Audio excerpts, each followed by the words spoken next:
So the young boy, young child, 14-year-old child, and that's what he is, or was, a child, who was stabbed to death the other day, allegedly run off his moped, stabbed by some people in a car who then got in the car and drove away. There's a bit of a flim-flam, flip-flop about whether he was connected to gangs or not. And this, coupled with the colour of his skin, will no doubt bring to life the right-wingers who will rant and rave about how he wasn't a good boy, he wasn't a lovely boy like his family are saying, like his youth workers are saying that he was polite, friendly, lovely, a nice boy. They're going to be out in full saying he wasn't a lovely boy, he was a violent drug addict, he was a violent criminal, a violent thug. As if this excuses the fact that somebody stabbed him 7 times and left him to die on the pavement. 14 years old. 14. A child. Literally a child. This is the youngest stabbing in London that we have had in many, many years. In fact, I think it's the second youngest stabbing we've ever had in London as far as my memory goes. I think the youngest that I'm aware of is Damilola Taylor, aged 9, who was stabbed to death in Peckham in 2002. But naturally, the right wingers are going to be out in force, screaming about he was a violent drug addict. They did the same thing with Stephen Lawrence and people like that. Oh, he was a druggie, he was a bad boy, he did this, he did that. Right, fine. Be that as it may. That does not excuse stabbing somebody to death. That does not excuse the fact that a 14-year-old boy is dead and his parents are waking up this morning with the realisation that they will never see their little boy again. Same thing with Stephen Lawrence and anyone else. It doesn't matter what these people have done. Nobody deserves, at the age of 14, to be stabbed to death violently and die that way. Now, you can come at me with all this rhetoric about he was a criminal, he was a thug, he was a violent anarchist, not anarchist. He was a violent criminal, violent, hooligan, ruffian, scrote, whatever you want to call him. So you can say that until the cows come home. It's not going to change the fact that it is not okay. It does not excuse the fact that he was stabbed to death, murdered on the streets. For me, as long as this keeps happening, if a 14-year-old boy is joining a gang, society has a problem that needs addressing. It's very, very, very incredibly easy to turn around and say, he was just a thug, he was just a criminal, just a hooligan, just a scrote, just a little shitbag. Very easy to say that, because what you're doing is you're passing the blame away.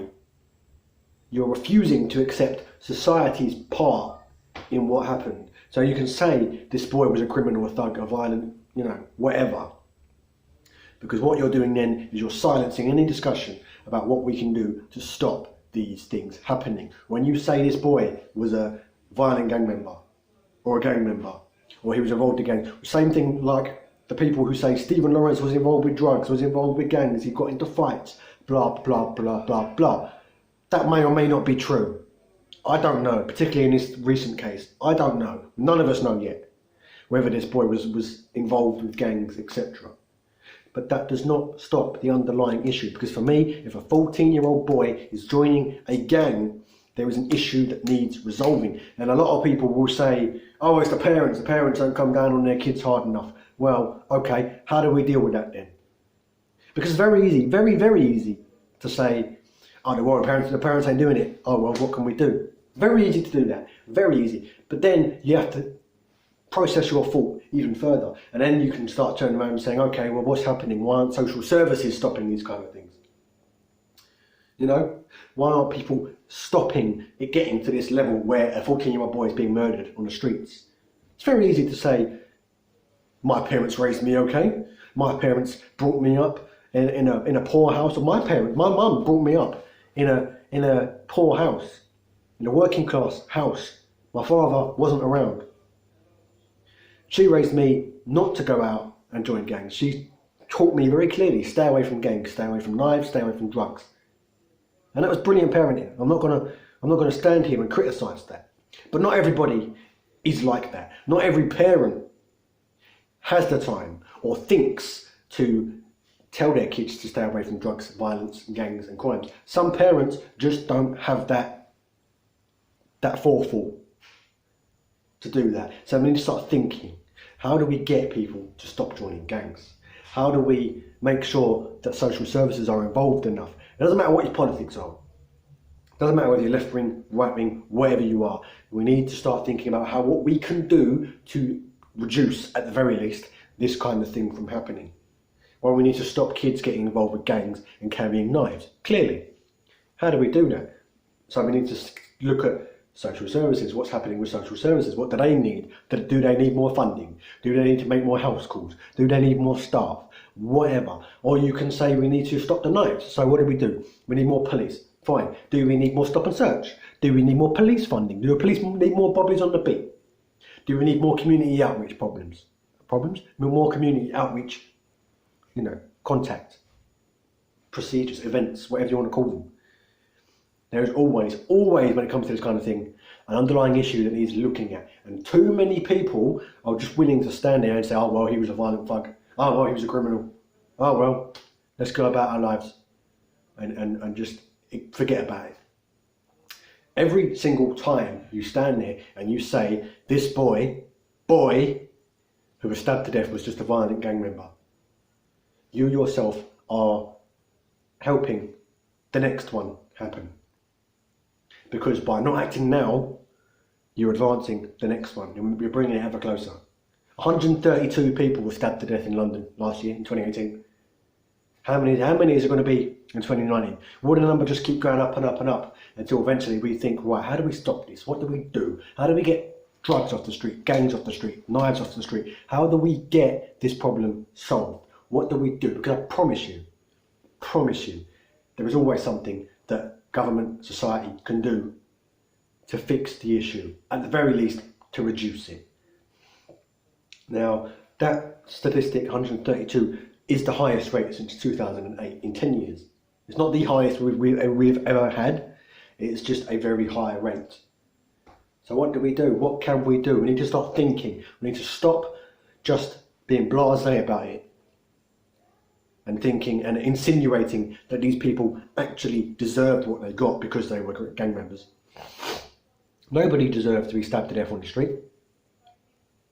So what can we do? Why do people join gangs? We need to start thinking about that. This is my perspective now. Why do people join gangs? Well, okay, so you've got a mother who works very hard, still doesn't earn enough, comes home, bills piling through the door, bailiffs knocking at her door. And I'm not saying this is in every single case, of course not, but this is just an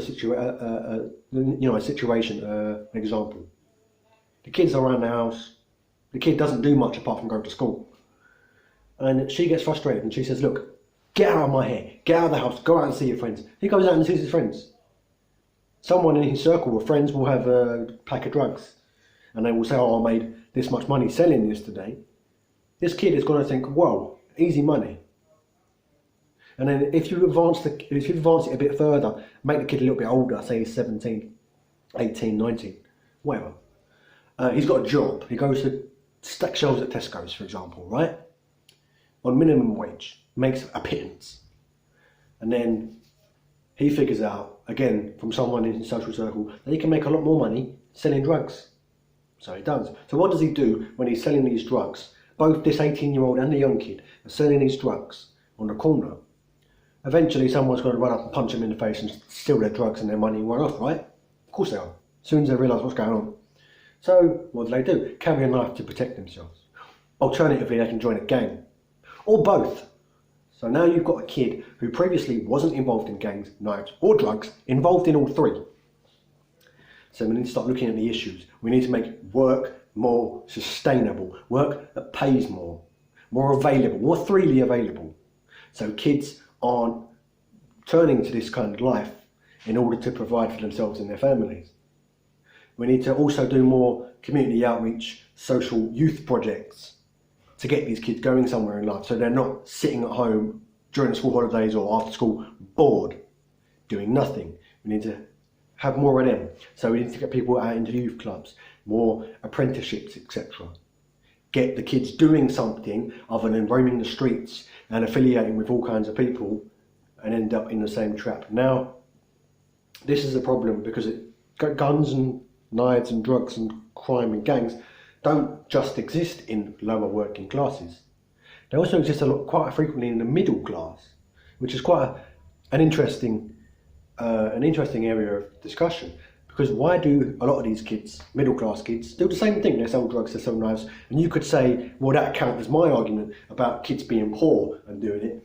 Well, you could argue that point, but a lot of the time these middle class children are doing it because they want to be working class. They see the working class as some glamorous gangster lifestyle, and they want to be a part of that because they've never had a chance, and they want to be working class, and they fantasize about being working class because what's being perpetuated to them through their peers and whatever else is the working class kids are violent, scruffy hooligans who go out and they're gangs and they sell drugs and they do this and they do that, and they hear it through music and films and blah blah. I'm never one to say that music glorifies anything, but this is what happens, and then these middle class kids start doing it because they want to be something that they've never had a chance to experience.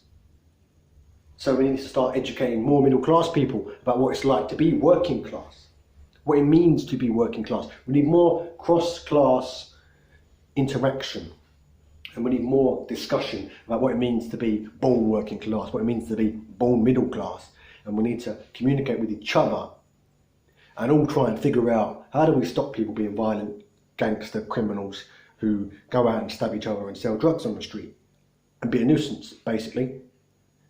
What do we do about it? Because as I keep saying, it's very, very, very easy to stand there and just say, oh, well, he was just a violent thug. Nothing we can do. There is always something we can do. When kids as young as 14 are joining gangs and are selling drugs and doing all this kind of stuff, we need to think, why?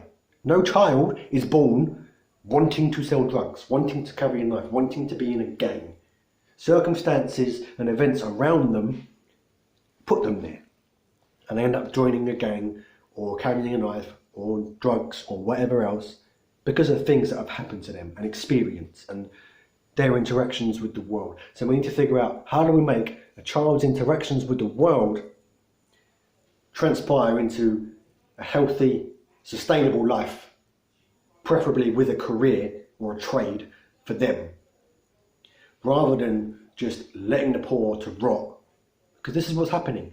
The middle classes and the upper classes are leaving the poor to rot, and many, many subsections of the working classes are hearing about this rot, the stabbings and the guns and the knives and the crime, and they just turning a blind eye to it because they do not want to address it. They're too wrapped up in their jobs and their mortgages, and I can understand why, but they just do not want to deal with it, and we need to start dealing with it.